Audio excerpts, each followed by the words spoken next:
Evan, you came in as a catcher, and now you're kind of flipping back to it. What's it like getting into that routine and just kind of readjusting to a different, way of doing things? Man, it's pretty awesome. God works in mysterious ways, man, and coming in and being behind guys like Connor Pavoloni, Landon Gray, even Jackson Greer, seeing some really elite catchers.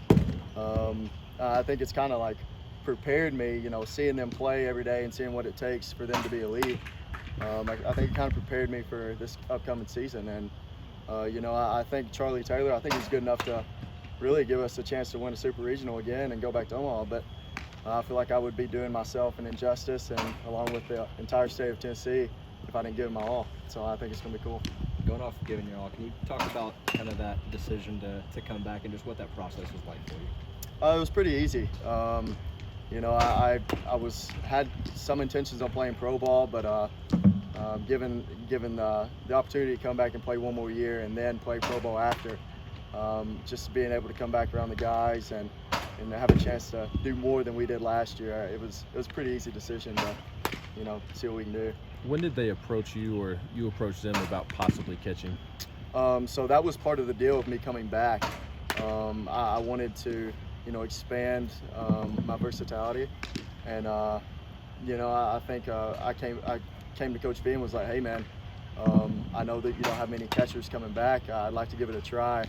And he was like, we'd be open to giving you opportunity, but it's not going to be easy. And he'd be lying to me if he thought that I was going to get to play much. And I put in a lot of work, man. Me and Coach Elander, we've really been on the same page, and I've been grinding to try to get to the point of being able to handle the big dogs on the mound. So I think it's going well. What do you feel like been the, not easy, but the easiest part of the transition and the things that you're continuing to harp on to get better at? I know the game. I've been around the game for a while.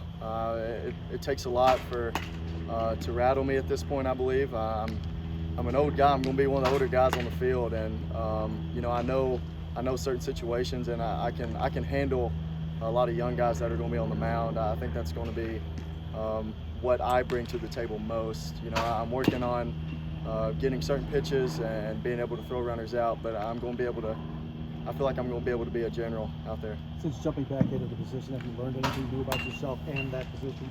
I've learned that it's hard on the body, man. I wake up out of bed and I got to do a little more mobility than I used to. But I've also learned that these guys are throwing 100, and they're up there, and they're trying to relax themselves. And I've learned that I've got to be a guy that can go out there and calm them down and kind of control things. So that, with trying to stay healthy, man, it's a learning process every day. You've seen a few freshman classes come in now. How high caliber are the bats that some of these guys came in with now compared to maybe 5-6 years ago? Man, if anybody watched the home run derby, Blake Berg's got some thump. He's pretty talented. But the guy that has impressed me most is Christian Moore. You'll see him Saturday if you come to the game. He's a pretty talented individual. He brings a lot of confidence that many freshmen don't have, and I think he's going to actually be able to help us quite a bit, along with Chase Burns. That's going to be throwing some fuel. So You mentioned Burns. What about him and then the two transfer pitchers that have stood out to you? Chase Burns, he's elite in the category of coming in and having confidence, and he's a guy that can make adjustments throughout the outing. If a certain pitch isn't working, he's okay to admit it and going with something else. So being able to see him have the maturity that most guys don't have at this age, it's special. And then Dollander and Halverson, they're going to help us out a lot. That was two pretty major pickups that most teams didn't get, so it's going to help. What's been like welcoming those guys in, and knowing the history you have here, and just kind of Vitello talks about you bleed orange, and bringing those guys in and kind of establishing them in this culture. Seth Halverson, he's got a background to him. He's pitched on Friday nights in this league. He's done the deal, and he's been through it. So I think it has been an adjustment for him, but it's been pretty easy to have him come in, and he does, he knows what his routines are. He's kind of a professional in that aspect. And then having Chase Dollander, him coming in, he's came right into the culture and kind of, adjusted his work ethic, and he's put on a lot of good weight, and his fastball is jumping even more than they did. So I think they've kind of adapted to us, and we'll see if it portrays on the field.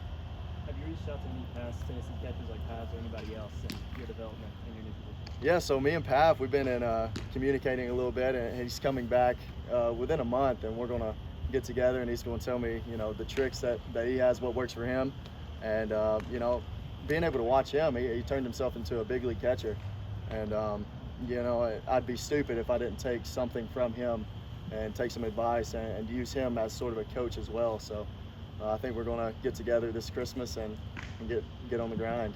Couple more.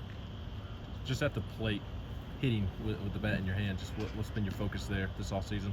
I've been really focusing on strikeouts. I feel like that kind of limited me last year.